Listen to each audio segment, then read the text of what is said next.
Assalamualaikum warahmatullahi wabarakatuh. Perkenalkan, nama saya Faini Nurhayati dari Prodi PAI 3B, jurusan Tarbiyah.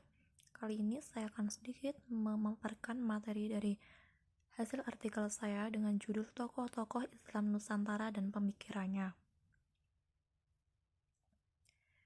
Sebelum kita membahas lebih lanjut, saya akan menjelaskan pengertian Islam Nusantara.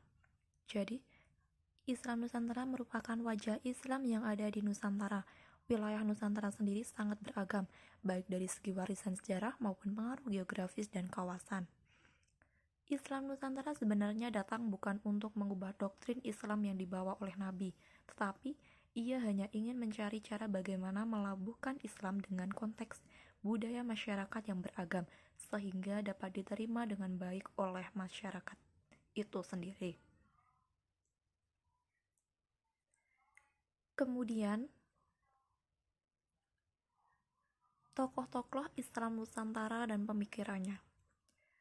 Saya akan sedikit menjelaskan dari beberapa profil tokoh Islam Nusantara di era modern. Yang pertama, Kiai Haji Hasyim Asy'ari.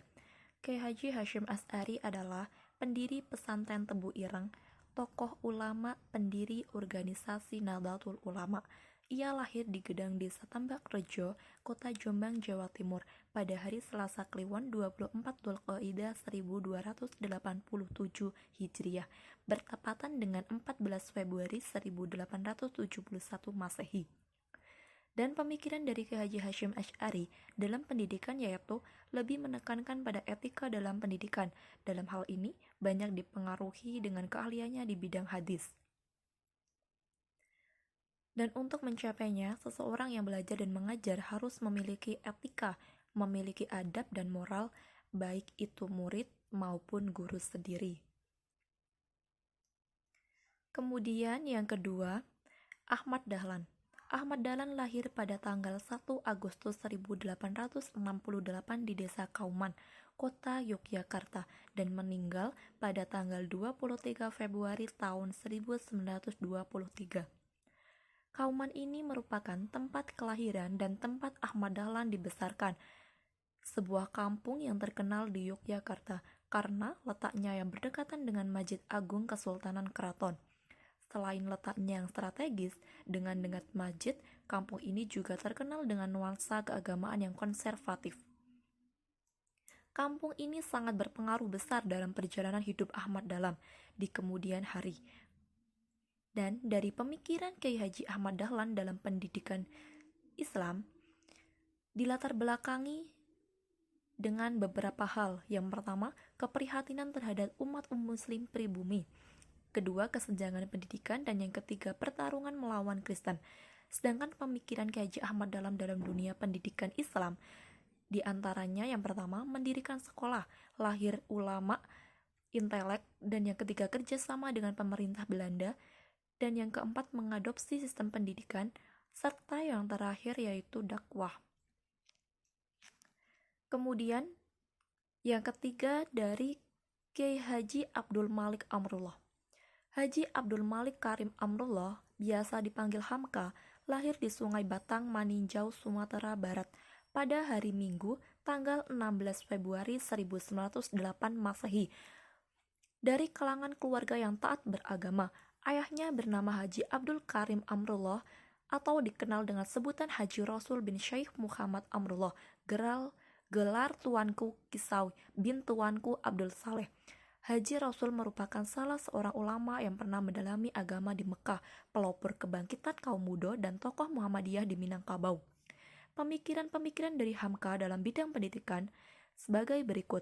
Yang pertama, kurikulum. Yang kedua, sistem dan metode pembelajaran. Yang ketiga, organisasi siswa.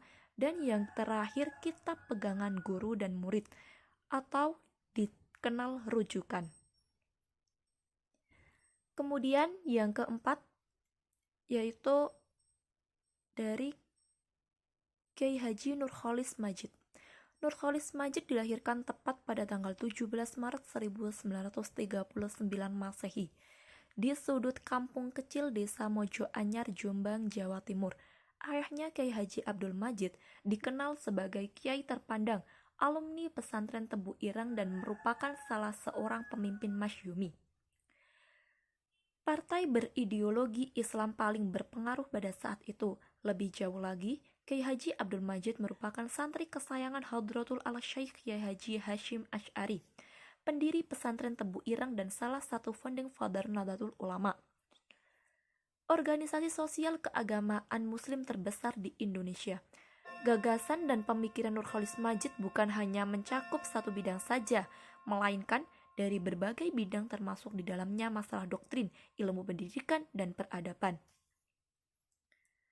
Pertama, pembaharuan pesantren sesuai dengan latar belakang kehidupannya yaitu sebagai seorang cendekiawan yang dibesarkan di lingkungan pesantren. Nurcholish Madjid memiliki perhatian tentang pembaharuan pesantren. Gagasan dan pemikirannya tentang pesantren ini dapat dilihat dari karyanya yang berjudul Bilik-Bilik Pesantren, Sebuah Potret Perjalanan. Dalam bukunya ini, Nurcholish Madjid berpendapat bahwa pesantren berhak, malah lebih baik dan lebih berguna untuk mempertahankan fungsi pokoknya semula, yaitu sebagai tempat menyelenggarakan pendidikan agama. Kemudian yang terakhir, Kiai Haji Abdurrahman Wahid. Kiai Haji Abdurrahman Wahid lahir di Jombang, Jawa Timur, 7 September 1940. Dari pasangan Wahid Hashim dan Solihah. Guru bangsa, cendekiawan, pemikir, dan pemimpin politik ini menggantikan B.J. Habibie sebagai Presiden Republik Indonesia setelah dipilih MPR hasil pemilu 1999. Ia menjabat Presiden Republik Indonesia dari 20 Oktober 1999 hingga sidang istimewa MPR 2001. Gus Dur. Ia lahir dengan nama Abdurrahman Al-Dakil dan kemudian lebih dikenal dengan panggilan Gus Dur. SBY mengatakan, 5 pemikiran Gus Dur tersebut merupakan intisari dari pembicaraannya secara pribadi dengan Gus Dur saat dirinya menjadi Menteri Presiden keempat tersebut. Yang pertama, menurut Presiden Yudhoyono, Gus Dur menginginkan agar Indonesia menjadi negara majemuk yang rukun. Kedua, beliau sangat gigih dan bahkan mengawali cara kepresidenan dengan menghilangkan diskriminasi dengan alasan apapun.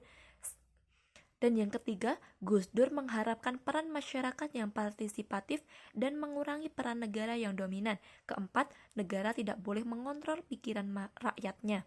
Dan yang terakhir, Gus Dur menginginkan hubungan sipil dan militer yang sehat. Cukup sekian pemaparan materi dari saya. Apabila terdapat kesalahan, saya mohon maaf yang sebesar-besarnya. Wabillahi taufik wal hidayah. Wassalamualaikum warahmatullahi wabarakatuh.